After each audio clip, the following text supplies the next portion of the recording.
Concerning the forehead, the number one is that we don't understand that the very important point is never to treat the inferior part of the frontalis or as a first approach.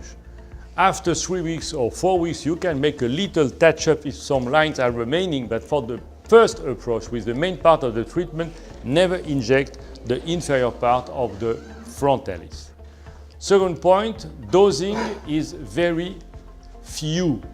We have to inject very few dosing, either on the Botox side, either on the Dysport side. It just depends on the equivalence, but we have to inject very few product. For the nose area, more and more, we like to inject the bunny line, because when you treat well the glabellar lines, the bunny lines are remaining and they begin to be quite important.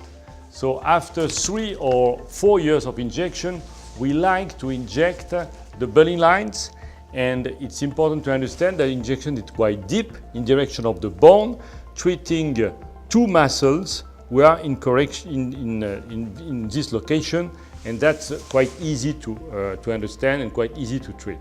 Appropriate way would be, first, when we inject, we need to be totally sterile with gloves, and we wash the product, because we know that sometimes the people, they don't respect that, and they are not real doctors, and they are not serious people, and they just don't wash the skin.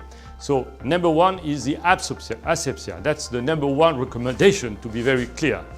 Number two is to respect the dilution, is very easy to understand after a certain level of learning curve.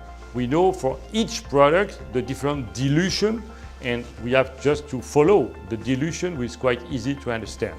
So there is no real recommendation concerning the fact that if you stay with the good product during several weeks, with of course the good protection concerning the asepsia, would be quite safe.